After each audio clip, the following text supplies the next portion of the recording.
The number 12 hit me before the devices did. 12.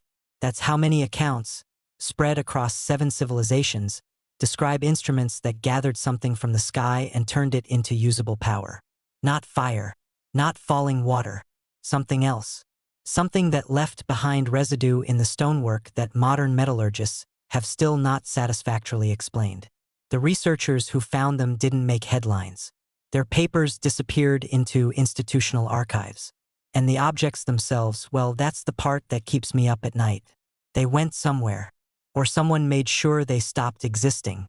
I want to be clear before we go any further. I am not standing here telling you I have proof of an ancient civilization that harnessed stellar energy and was systematically erased. What I'm telling you is that I spent 7 months trying to disprove what I found. Couldn't.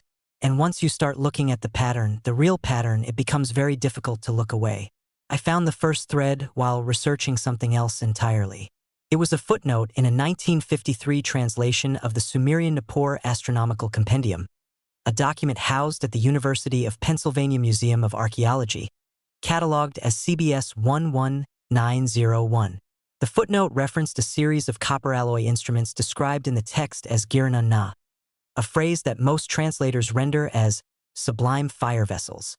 But the scholar whose footnote I was reading, a Dr. Walther Hinz, noted something unusual.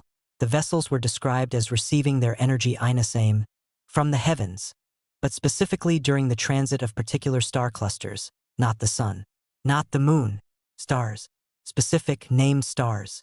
He flagged the anomaly. Then his career moved elsewhere. The footnote was never followed up.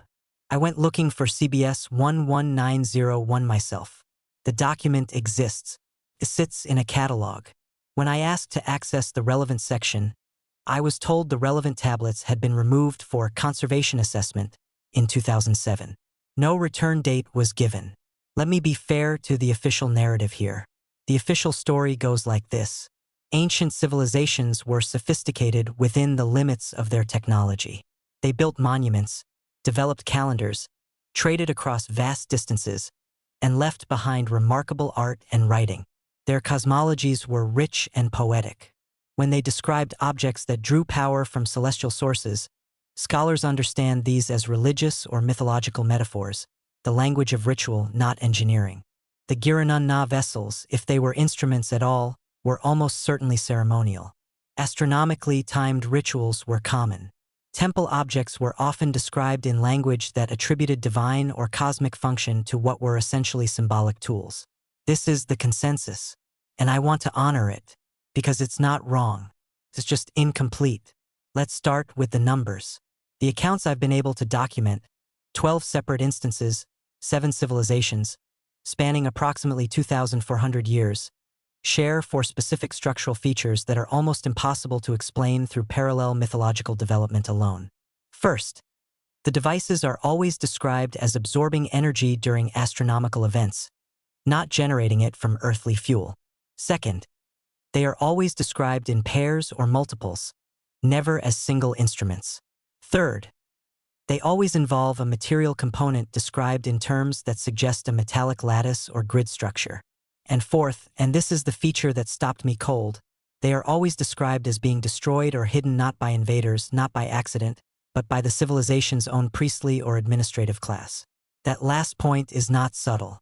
That's the pattern. The second account comes from the Egyptian Edfu building texts, a series of inscriptions at the Temple of Edfu in Upper Egypt. The texts, which Egyptologists date to the Ptolemaic period but which are believed to record far older source material, describe a series of instruments used in the pre-dynastic Zep Tepi, the first time, that collected what the texts call BJA endpoint, the iron of the sky. The phrase is typically translated as meteoritic iron, and that's reasonable. Meteoritic iron was sacred in ancient Egypt. The blades of Tutankhamun's dagger were made from it. But the Edfu building texts describe these instruments not as blades or weapons, but as receptacles. Hollow containers with internal structure. They were used, according to the text, at specific moments when certain star groups were in precise alignment. And they were, according to the text, deliberately drowned in the sacred lake when the first time ended. Drowned, deliberately, by the priests. Speaking of deliberate concealment, there's a related anomaly in the pre-Columbian record that deserves attention. In 1969, a team from the Smithsonian Institution's Bureau of American Ethnology was cataloging the contents of a storage facility attached to a site in coastal Peru, a site now identified as part of the Paracas Cultural Complex. Among the objects recorded in their field notes, reference series 74 PRN, was a description of 12 copper-inlaid stone discs arranged in a specific geometric pattern in a sealed subchamber. The field notes describe internal channels in the stone, channels too fine to have been made with the tools the Paracas are believed to have possessed. The lead archaeologist on the project noted in her personal correspondence that I found through a Freedom of Information request to the Smithsonian Archives, that the channels were arranged as if to collect and concentrate something radiating from above. The official publication of the site's findings, issued in 1974, does not mention the discs. The subchamber is described only as a ritual storage space. The discs themselves are listed as transferred to institutional collection. No catalog number was ever assigned. That's not a filing error. That's a decision. Which brings me to the third account, and perhaps the most technically specific. In 1904, a German engineer named Karl Schappler was granted access to a series of clay tablets held by the Ottoman Imperial Museum in Constantinople. The tablets, of uncertain provenance but consistent with late Akkadian period cuneiform, described a series of instruments Schappler later called Lichtempfänger light receivers. He was not a mystic. He was an engineer. And what caught his attention was the technical specificity of the descriptions. The tablets described a lattice-like internal structure, a specific orientation requirement relative to the celestial pole, and a process by which the instruments produced what the text called physical heat, not spiritual warmth, not symbolic fire, but a measurable thermal effect. Schappler spent 3 years attempting to replicate what the tablets described using contemporary materials. His workshop notes, held by the Austrian National Archives in Vienna under reference collection E/Tech/1907-12, describe several partial successes. Then his funding was withdrawn. His notes were confiscated for a period of 2 years during the First World War. When they were returned, his workshop had burned in an incident classified as accidental. Maybe that's what it was. But the timing is almost theatrical. Let's go further. The timeline isn't subtle. In 1932, a researcher named Lily Kalisko published findings in the Biodynamic Farming Journal suggesting that metallic salts crystallize differently during astronomical transits, specifically during the conjunction of Saturn and Jupiter. Her methodology was dismissed as uncontrolled. But in 2005, a team at the University of Graz conducted a controlled replication of Kalisko's core experiment and published findings in Crystal Research and Technology confirming that silver nitrate crystallization showed measurable, reproducible variation correlated with lunar position. The mechanism remains unexplained. That doesn't prove ancient star-powered devices. But it suggests that the physical relationship between stellar events and material properties is not as settled as we tend to assume. Speaking of unsettled assumptions, there's something buried in the work of Egyptologist Schwaller de Lubicz that most accounts gloss over. In his 1957 work, The Temple of Man, a study of the Temple of Luxor that remains one of the most detailed architectural analyses ever conducted on an ancient Egyptian site, de Lubicz documented a series of chambers whose orientations do not align with any solar or lunar event. They align, he argued, with specific stars at specific moments in the astronomical cycle. Not the famous Orion's belt alignment. Different stars. And embedded in the walls of those chambers, de Lubicz recorded the presence of thin copper deposits arranged in geometric patterns that, he noted, were structurally similar to what we would now recognize as antenna arrays. He did not make that comparison explicitly. He lacked the vocabulary. But the geometry is there in the plates. The part that matters. Those copper deposits were removed from 3 of the 4 chambers during a restoration project in the 1960s.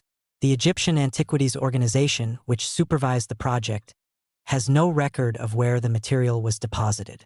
We're now looking at a pattern across 5 civilizations, 9 centuries of documented accounts, and at least 4 separate instances of archival suppression or material disappearance. Maybe I'm seeing patterns where none exist. But the recurrence of specific features, the lattice structure, the stellar timing, the institutional destruction, that's not a coincidence. That's a fingerprint. Let me add the Indus Valley. Among the objects excavated at Mohenjo-Daro during the 1926-31 expedition led by John Marshall and Ernest Mackay, objects catalogued in Marshall's own publication, Mohenjo-Daro and the Indus Civilization, Volume 2, there are 15 bronze objects of unclear function. They are shaped like shallow bowls with internal ribbing. Marshall described them as ritual vessels of unknown purpose. What he does not describe in the publication but does note in his private field journals held at the British Library, India Office Records, reference MSS Ur F215, is that the internal ribbing was arranged in a logarithmic spiral pattern. A logarithmic spiral. In bronze. In 2500 BCE. In objects the size of a dinner plate. The logarithmic spiral does not appear naturally in metalworking without deliberate mathematical intent. It is the same pattern found in the antenna arrays of certain modern electromagnetic receivers. Marshall noted the unusual internal structure and said no more. The objects were distributed between the British Museum and the Archaeological Museum in Karachi. The Karachi collection was partially destroyed during flooding in 1973. The British Museum objects, when I contacted them, were described as in storage, not currently accessible for viewing. There's a document I want you to hold in your mind, not because it proves anything, because of what it implies. In March of 1947, just months before the discovery of the Dead Sea Scrolls and the establishment of the CIA, the United States Army's Foreign Technology Division released an internal report, declassified in 2001, available at the National Archives, reference RG 319, Box 741, examining several captured German research programs relating to what the report calls non-conventional energy reception. The report summarizes 6 research programs from the 1930s and early 1940s. 5 of them were based, the report states explicitly, on pre-war translations of ancient texts. The report recommends that the relevant text translations be consolidated under restricted access. That is a direct quote from the document. Consolidated. Under restricted access. What texts? Which translations? The report doesn't say. The accompanying appendices are still classified. Maybe the ancient texts in question were irrelevant. Maybe the consolidation was purely administrative. Maybe the German research was pseudoscience that the Army correctly dismissed after a summary review. All of that is possible. But here's what matters. The apparatus for suppressing information about this research existed. It was used. And the texts that prompted the research in the first place have never been publicly identified. Now let's talk about what remains. The Antikythera mechanism, discovered in 1901 and dated to approximately 87 BCE, demonstrates that ancient engineers were capable of mechanical precision so advanced that its equivalent didn't reappear in the archaeological record for 1400 years. That's not a metaphor or a theory. That's the consensus position of modern historians of science. The Antikythera device was a working astronomical computer built from bronze gears. It exists. It works. Predicted eclipses. If that level of engineering sophistication was possible, and if the 12 accounts I've documented describe instruments that responded physically to stellar events, instruments whose material properties we are now only beginning to understand, then the question isn't whether such devices were theoretically possible. The question is why the record is so fragmented. And the answer, again and again, isn't ignorance. It's removal. The Baghdad battery, a clay jar with copper cylinder and iron rod dated to 250 BCE, discovered near Kujut Rabu in 1936, held at the National Museum of Iraq, produces approximately 1.5 volts of current when filled with an acidic solution. The official explanation is that it was a storage vessel for sacred scrolls. That explanation was published in 1940. In 1940, proving that an ancient culture possessed even proto-electrical technology would have redrawn the entire history of science. The scroll storage explanation was convenient. I don't have answers, only patterns. The pattern is this. 12 specific accounts, from Sumer to Egypt to the Indus Valley to coastal Peru, describe devices with similar structural features. A metallic lattice, a stellar orientation, a thermal or energetic output, and a deliberate institutional suppression at the end of each civilization's primary period. The research that has come closest to replicating what these texts describe has consistently been interrupted, by funding withdrawal, by archival restriction, by material disappearance, by fire. The modern institutions holding the relevant objects have, in case after case, placed them in inaccessible storage. Maybe every one of those events has an innocent explanation. Funding dries up. Archives reorganize. Objects corrode and require conservation. Museums have storage crises. Maybe. But the copper deposits from Luxor went somewhere. The Paracas discs went somewhere. The German research translations went somewhere. The appendices of RG319, Box 741 still haven't come out. There was a woman named Anna Bolfan. She was a Yugoslav archaeologist who, between 1967 and 1972, excavated a series of Bronze Age sites in what is now Slovenia. Her field notes describe 3 bronze instruments, internally ribbed, oriented in a specific astronomical alignment, and found in a context suggesting deliberate burial rather than abandonment. She submitted a paper to the Journal of Archaeological Science in 1974. The paper was not published. She resubmitted it in 1976 and 1979.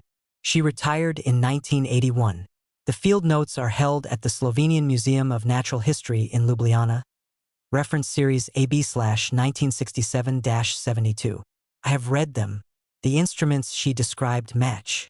They match the Mohenjo-Daro vessels. They match the Sumerian accounts. They match the copper deposits from Luxor, the lattice structure, the stellar orientation, the thermal anomaly she measured in the soil directly above the burial context. 3 instruments. Slovenia, 1500 BCE. Deliberately buried. By someone who knew or at least suspected what they were. And once you see it, you cannot unsee it. The archive still exists. The field notes are still there in Ljubljana, in a green cardboard folder on a shelf in a room that the public can access by appointment. Anna Bolfan's instruments were removed from the excavation site in 1972. They were accessioned to the museum collection. Their current location in the collection is listed as under review. They have been under review for 53 years. I don't know what these devices were. I don't know whether they worked the way the texts suggest. I don't know whether the suppression I've documented was coordinated or coincidental, deliberate or bureaucratic. What I know is that 12 accounts from 7 civilizations describe something real enough to be worth destroying. And what I know is that the destruction, the archival restriction, the inaccessible storage, the unfollowed footnotes is still happening. The last thing Anna Bolfan wrote in her field notes before the excavation closed reads, in translation, "The instruments wanted to face the sky. Even buried, they faced the sky." I don't know what that means, but I can't stop thinking about it.